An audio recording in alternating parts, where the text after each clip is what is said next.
He throws ahead, finds Fajardo, goes in. Simple basketball exhibited by Gilas Pilipinas. Kung ang regular team na basketball ay Gilas Pilipinas ang tawag,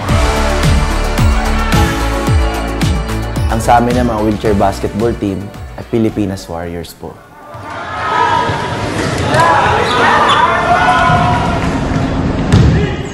Para sa mga manlalaro ng wheelchair basketball, hindi lang ito simpleng laro o sport. Kung hindi, isa ring oportunidad at pag-asa.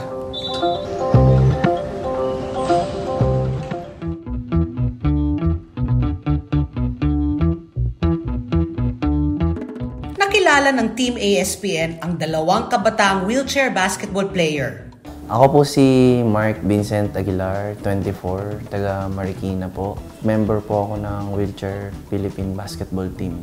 Nagsimula ako nung na-discover lang ako kasi dati naglalaro ako ng basketball. Kalaro ko yung mga kasamahan ko sa amin, gano'n. Tapos may na-discover lang sa akin na gusto mo itry yung wheelchair basketball team na sa tingin ko dito mag-i-improve ka talaga hanggang sa tuloy-tuloy na.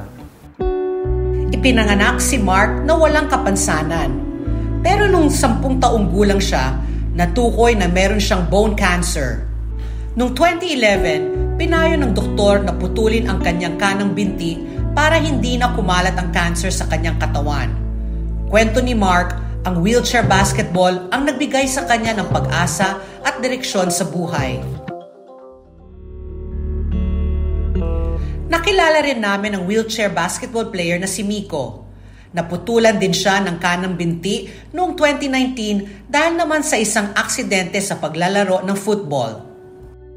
Ako nga po pala si Miko Esperanza, 20 years old, taga Marikina City. Player po ako ng men's team wheelchair basketball po. Center po. Nag-chat lang po ako kay Coach Berno na kung pwede po akong mag-tryout. Kasi po, tinatamad po ako sa bahay na wala po akong ginagawa. Nag-tryout po ako sa wheelchair basketball at kinuha po nila ako bilang youth team po. Nagsimula ang wheelchair basketball sa Pilipinas noong huling bahagi ng dekada 80. Ipinakilala ito bilang paraan para maging aktibo pa rin sa sports ang mga Pilipinong naka-wheelchair. Taong 2019 nang opisyal na itinatag ang Wheelchair Basketball Federation of the Philippines bilang bahagi ng plano ng Philippine Paralympic Committee na magkaroon ng National Parasport Association. Taong 2000, nagkaroon ng national team ang wheelchair basketball na direktang nasa ilalim ng pamamahala ng Philippine Sports Association for the Differently Abled, National Paralympic Committee o PhilSPADA NPC. Para sa mga manlalaro ng wheelchair basketball, ito ang nagbigay sa kanila ng mga oportunidad para mas paunlarin pa ang kanilang mga sarili.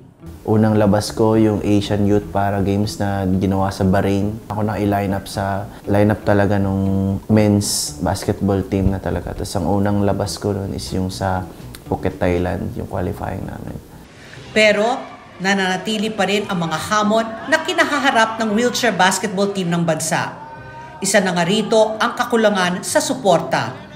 Doon sa wheelchair basketball doon sa ibang bansa, talagang magandang pagtanggap nila eh. Kumbaga ilan-ilan pa lang nakakaalam sa sport namin, ganun.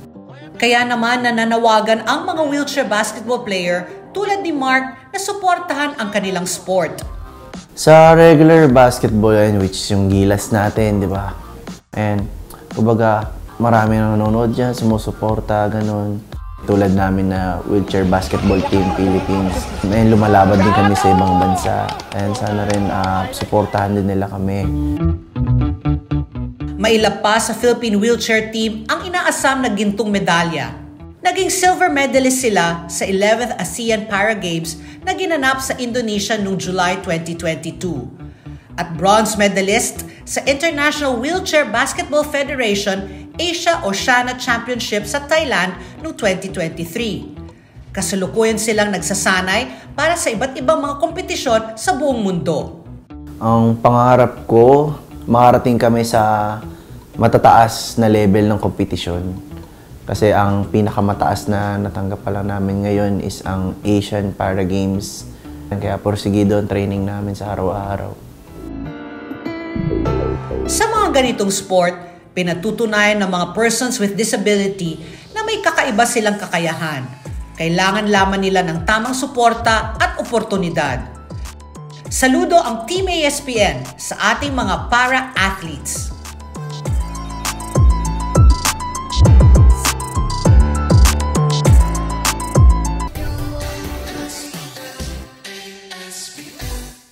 Together, Sunnet 25, Sunnet 25.